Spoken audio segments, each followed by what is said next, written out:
Good morning to you. Time for a little bit of a coffee break this morning, perhaps. Hope that's the case. Spend a few minutes with me. Me being Dan Gresham, longtime KFDM morning show host, also a longtime member of the Southeast Texas community. Many of you I know personally, many of you I know from being out in the community. Many of you I don't know, but I do know you on our Facebook community that we have created over the course of the last year and a half or so, doing these at-home updates, which I always preface by saying, this is not a newscast.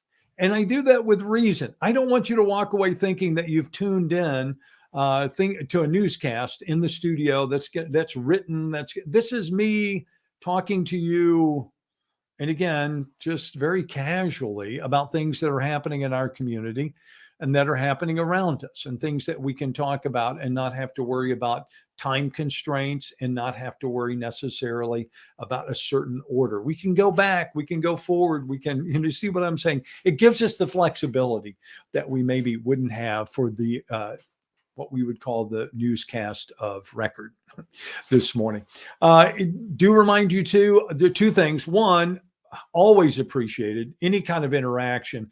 If you don't mind giving us a thumbs up, a like, that's great, because that helps with the algorithm, helps get our message out to more people. The more people that like it, the more Facebook puts it. When people search things, it comes up. The other thing is, remember, you can always comment on a Facebook post. I know some of you may be watching on our YouTube channel. That's fine too. Leave a comment there at the bottom if you want, of our YouTube channel. And if you want to subscribe, it doesn't cost you anything. It's Dan's at Home. You can go there and you can just subscribe, and you ring the bell and you'll be able to know when we're about to do a broadcast. Pretty simple. So as I say, this is a two-way street. You can communicate with me. I can communicate with you. I can see your comments. I can post your comments. I can show others your comments, like Cassandra Cherry, good morning. Also, Dixie Daigle is in the house this morning, as is Kim. Loretta, good morning to you. Hi, Rachel. Hope you're having a good day so far. Debbie Martin checking in, as is Joanne. Also, Nina McCarver is here. My day has already been a good one. Yeah, I'm at that point in life now, Nina, where waking up is a good day. And I know people think, come on, really? But we live in a world, and you tell me if I'm wrong, Nina, we live in a world where there is so many opportunities for perspective. When you think things are bad, right? All you have to do is turn on the news. When you think things are tough in your life and you need another wake-up call, another perspective to know that, hey, maybe it's not as bad as I thought it was. As bad as it may be, you may be dead broke. You may have, you may have some issues going on in the family. You may be dealing with COVID-related issues. And certainly those are problematic. I'm not saying that they're not. I'm just saying that when you have a little perspective, it kind of puts life in its place. What's perspective? Perspective is the story this morning of the young female journalist in Afghanistan who was enjoying the life over the last 20 years of being a woman in a country which historically did not allow women to dress in certain ways, did not allow women to go to universities, to take certain courses, but had over the last 20 years. And now suddenly that's all coming to a crashing halt. That's bad. She lives in fear. She lived in her home. Worse than that, she wound up losing her life because of it. That's perspective. When you turn it on and you see people in Louisiana who are going without water, electricity, don't have enough food to feed their family, times are tough, that gives you perspective. When you see people having to evacuate their homes out west because of the wildfires, and you got up this morning and, you went about your daily duty, it just makes some things seem pretty inconsequential. So thank you, Nina, for asking. That's a long way of answering. Annette's with us this morning. Hi, Nikki. Good morning to you. Shirley is up watching from Ohio. Okay. But in Dayton, that's kind of what I'm thinking. Hi, Loretta. Good morning to you. Yeah, it's the coffee club, but if you want tea, we'll let you have a pass on that. Just don't try to sell me pumpkin spice on the first day of September. It's too hot. Maybe in, November. Hi, Dave. Good to see you this morning. Tina, glad you've dropped by. Marie, Linda is here. Danny Glenn, good morning to you as well. Nina McCarver, you know what I'm talking about, right? With a little bit of perspective. Barbara says, good morning from Nacogdoches. Tina says, so true. Linda, good morning. Yes, we are. And let me tell you this. In years past, by this point, we would have done something to spur us all on to kind of contribute, to pitch in, to do something to help the people in Louisiana on the morning show. But we have been waiting because we want to get everything right. We want to be able, we've learned through experience, through being the people who are going through this and not the people who are helping, that yes, all help is appreciated, but some is better used and better applied than other help. If you get 10,000 boxes of used clothes and they're closed to the point that they can't be worn again, that's not very helpful. If you get 1,000 boxes of brand new clothes, or if you get a gently used, that's something else. Diapers, all of those things can be put to good use, no doubt about that. But when you give somebody money and it's a reliable organization, ask anybody who's doing it, anybody who spends time, volunteering in those areas, cooking meals, taking care of people, trying to meet their needs. Monetary donations go a long way. So be watching. We're going to launch one, and we want you to get involved and we want you to contribute. But don't forget, there are other people out there doing it. Maybe you saw this story, Frankie Randozzo from Madison's in Beaumont, the restaurant, also Rick and Jack's Inviter.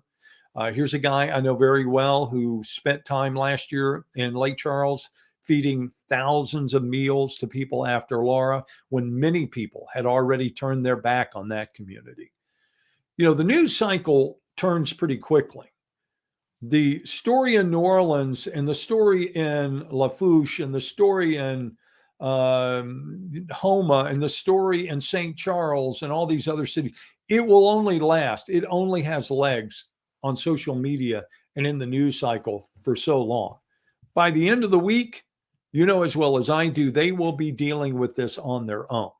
There won't be a whole lot of national attention. There won't be people focusing their attention on it. They have our attentions right now, and I hope they make the most of it to make people understand maybe how desperate the situation is for some, so that we don't forget. We should never forget, because that's what I hear every time we have to go through any kind of natural disaster.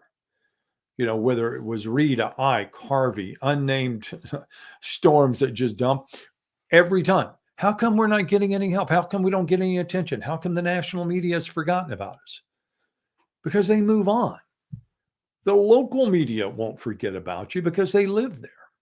That's the difference. So we need to make sure we're right there, paying attention to what's going on and trying the best that we can to help those people, or at least send those positive thoughts that direction for sure.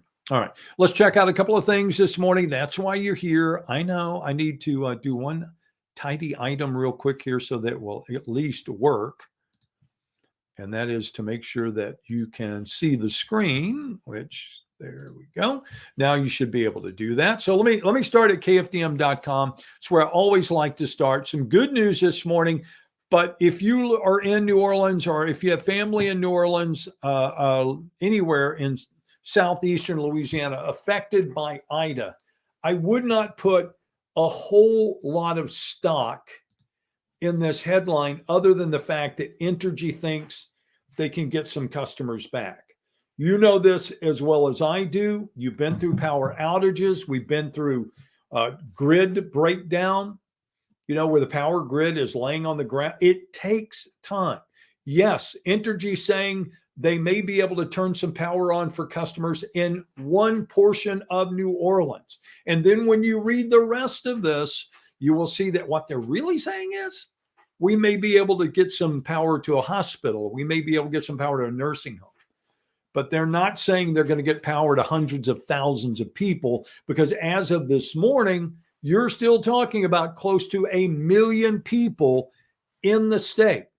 And then you also have people in New Orleans that are without. This is a good story, though, because you can go in and read about, where they're at, what they're dealing with, some of the things that are going on there in New Orleans. But again, you should keep in mind what this story is really saying. And of course, if you go to kfdm.com, you will find a number of other stories dealing with Ida that you can go and take time. You do the heavy lifting. I always say, nobody should do that for you. That's on you.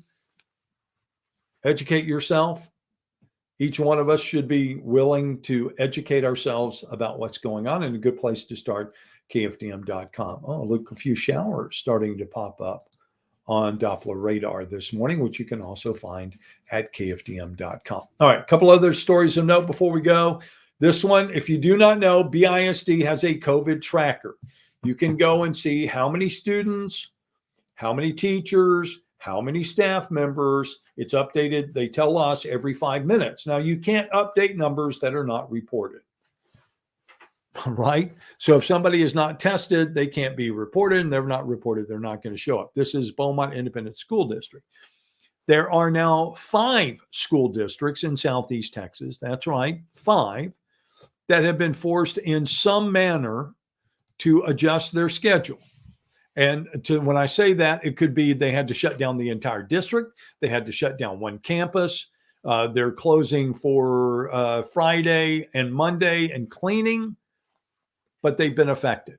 And you have to wonder, when you're seeing numbers like this, if you're not going to see more. We'll see. But again, to this point, 5 have been affected. I'm being told by the people that I know that are involved that is as much staff and teachers as it is students, because, if you have 3 students in a class, they can go home. If you have 1 teacher, you're talking about affecting 20 to 25 students if you're in the public school setting. Kind of a bigger ripple effect there when it is a student and or staff member. All right. So that's BISD COVID tracker. You can check it out for yourself. Also, interesting that we have infusion centers now. We have 2 of them set up. We have been told they have treated more than 1,000 people in 2 weeks at one location in Jefferson County. Seems to be effective. This Regeneron cocktail that they're using with an IV, if and only if it's used properly, obviously, and at the right time. Which the right time means that it has to be, within 10 to 14 days of symptoms beginning to appear and or you being diagnosed. And you do have to have a doctor referral, but they can also help you with that. So don't hesitate. Testing. That's another thing we're getting a lot of calls about at KFDM over the course of the morning show. Where can I get tested? Free testing is about to begin in Southeast Texas. There are a lot of different locations that are going to be available at different times. The way you find out about that free testing, again, kfdm.com. We have them all posted on our website. You can go and look and see what time it is. If somebody tells you they're going to charge you for testing, I would say stop and take advantage of free, right? If you can make the appointment, take advantage of that rather than having to pay for it. And I really think there's enough out there that probably shouldn't be an issue. It shouldn't be something that you have to do. Also this morning, before we go, wanted to show you this one. If you haven't seen it, Texas Tribune. You can find it a lot of other places. We have 666 new laws that are in effect beginning today here in the state of Texas. What are they? Well, it's everything from public safety to healthcare to K through 12 education. You can go look at them all. I would think among the top one, permitless carry in the state of Texas. That means if you're 21 and older and you have a legally purchased handgun, you can now carry it without having to have any training or any license. Yep. It's also around in other states as well. Medical marijuana expansion. We also have social studies curriculum changes that sparked quite a bit of interest. 666 new laws. Go check them out for yourself. Again, Texas Tribune, good place, good people. They do good work. So certainly give them that. All right. So coming back here closer to home, again, the reminder that we'll be back at noon today. We'll be updating your headlines, your forecast as well. Check a couple other comments, see what's coming in this morning. Leland Keith Leach is watching. Hi, Keith. How are things in Little Cypress? I hope they're good this morning. Also, Rebecca Rankin, those victims will need help for a long time. Yes, they will. The people in Louisiana, it will not be a short-term fix. I think we all know that. I think anybody who's been through it knows it. It's not something that, you wake up the next day and it's gone. It's a slow process. And you know what? I hate to be the bearer of bad news, but I'm a realist. Hurricane season is still going on. We are now getting into the peak part of hurricane season in Southeast Texas, September the 1st. It actually goes through the end of November, hurricane season. I've never seen one in November. And I looked today because I was curious. We haven't had a November hurricane in the state of Texas since 1858. And even that one apparently was a minor hurricane that happened on November the 5th, the very beginning of November. But yet hurricane season on the calendar goes through the end of November. But we are getting into peak season. So don't let your guard down. Don't think just because you've had one, you can't have another. There's a lot of living proof. All you have to do is go back 16 years ago and you'll know that it's true. I'm not trying to bring anything on anybody. I'm just saying, let's be smart, right? About staying aware and being prepared. Simple as that. Again, hit me with a like if you don't mind. It will be much appreciated. I promise you, if you have a comment, a thought, a guest, a topic that you want to have discussed on our little morning get-togethers from my house, all you got to do is hit me with a comment at the bottom of the page. I read every single one of them every day. You may not see every single one of them during our time together here on Facebook or YouTube, but I see them. I really do. I see every one of them. All right. So that being said, I think it's time for me to move along. I know you have things to get done today as well. As always, I have appreciated my time with you. I look forward to getting back together bright and early tomorrow morning around 4:30 a.m. on KFDM and then over on Fox 4. Till then, the reminder, there are lots of ways for you to stay informed, whether it's KFDM.com, Facebook. We have KFDM News as well as Dan's Facebook page. You can also check me out on Twitter, Morning TV Dan. And as I mentioned, we do have a YouTube channel. It's Dan's at Home. You can subscribe. You'll see the very same broadcast that we use here on Facebook. Again, go out and make it a terrific day. We'll talk again soon.